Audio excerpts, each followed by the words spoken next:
Wisest person I ever met in my life. A third grade dropout. Wisest and dropout in the same sentence is rather oxymoronic. Like jumbo shrimp.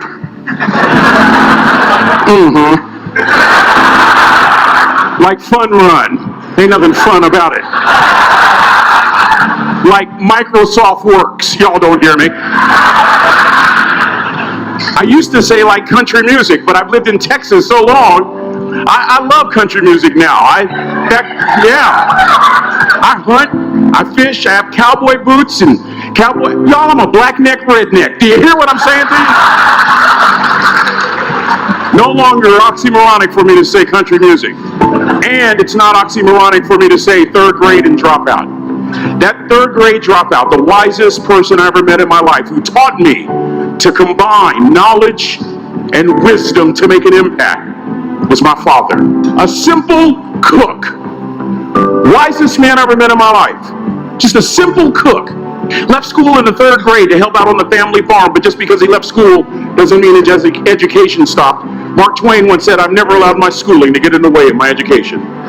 My father taught himself how to read, taught himself how to write, decided in the midst of Jim Crowism, as America was breathing the last gasp of the Civil War, my father decided he was going to stand and be a man. Not a black man, not a brown man, not a white man, but a man.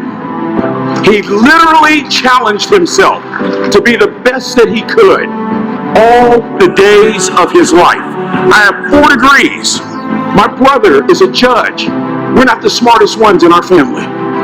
It's a third grade dropout daddy. A third grade dropout daddy who was quoting Michelangelo, saying to us, "Boys, I won't have a problem if you aim high and miss, but I'm going to have a real issue if you aim low and hit." A country mother quoting Henry Ford, saying, "If you think you can or if you think you can't, you're right." I learned that from a third grade drop. Simple lessons. Lessons like these. Son, you'd rather be an hour early than a minute late. We never knew what time it was in my house because the clocks were always ahead. My mother said for nearly 30 years my father left the house at 3:45 in the morning. One day she asked him, "Why, Daddy?" He said, "Maybe one of my boys will catch me in the act of excellence. I want to share 2 things with you. Aristotle said you are what you repeatedly do. Therefore, excellence ought to be a habit, not an act." Don't ever forget that. I know you're tough, but always remember to be kind. Always. Don't ever forget that. Never embarrass Mama. Yeah. If Mama ain't happy, ain't nobody happy. If Daddy ain't happy, don't nobody care. But I tell you. Next lesson. Lesson from a cook over there in the galley. Son, make sure your servant's towel is bigger than your ego.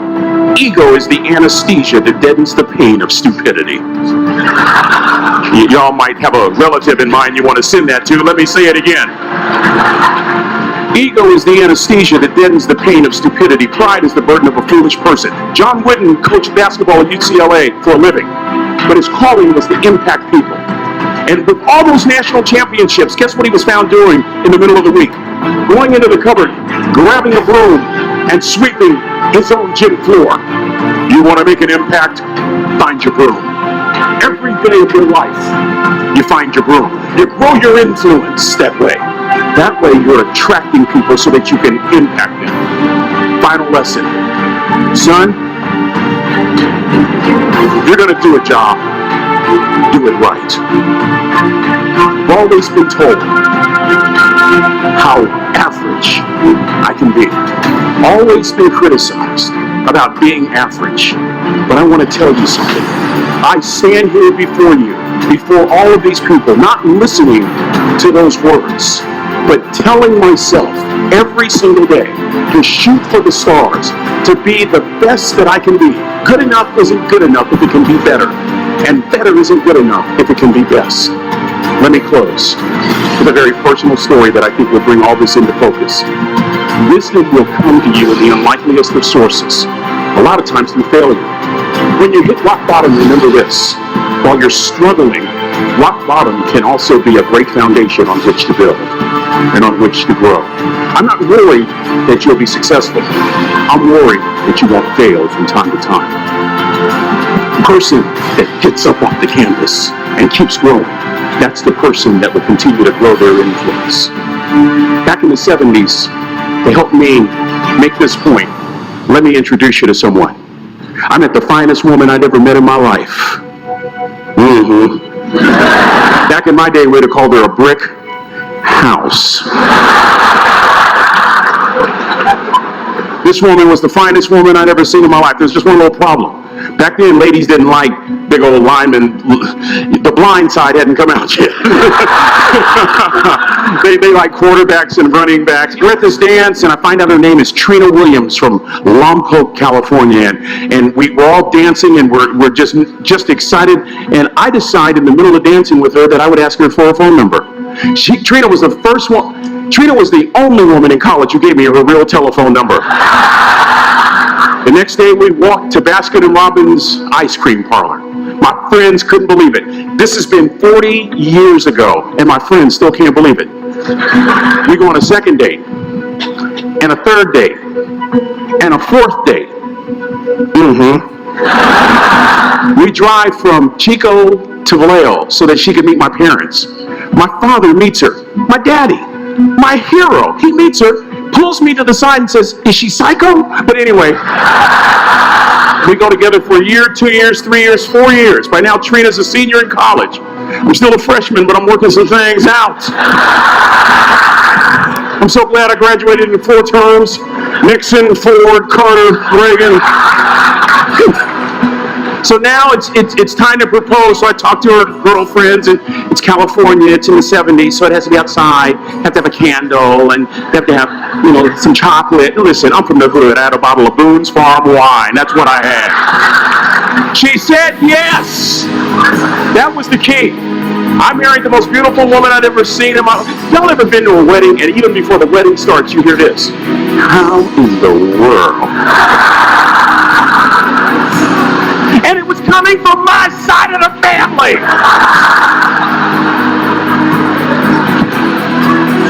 We get married, we have a few children, our lives are great. One day, Trina finds a lump in her left breast. Breast cancer. 6 years after that diagnosis, me and my 2 little boys walked up to Mommy's casket. And for 2 years, my heart didn't beat. If it wasn't for my faith in God, I wouldn't be standing here today. If it wasn't for those 2 little boys, there would have been no reason for which to go on. I was completely lost. That was rock bottom. You know what sustained me? The wisdom of a 3rd grade dropout. The wisdom of a simple cook. We're at the casket. I'd never seen my dad cry. But this time I saw my dad cry. That was his daughter. Trina was his daughter, not his daughter-in-law.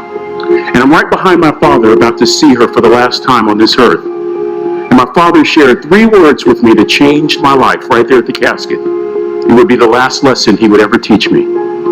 He said, "Son, just stand. You keep standing. You keep standing, no matter how rough the sea, you keep standing." And I'm not talking about just water.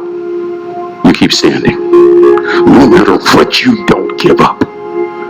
And as clearly as I'm talking to you today, these were some of her last words to me. She looked me in the eye and she said, "It doesn't matter to me any longer how long I live. What matters to me most is how I live." I ask y'all one question, a question that I was asked all my life by a 3rd grade dropout. How you living? How you living? Every day ask yourself that question, how you living? Here's what a cook would suggest you to live this way. That you would not judge, that you would show up early, that you'd be kind, that you'd make sure that that servant's towel is huge and used, that if you're going to do something, you do it the right way. That cook would tell you this, that it's never wrong to do the right thing, that how you do anything is how you do everything. And in that way, you will grow your influence to make an impact. In that way, you will honor all those who have gone before you, who have invested in you. Look in those unlikeliest places for wisdom.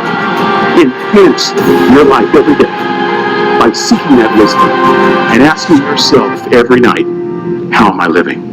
May God richly bless you all. Thank you for having me.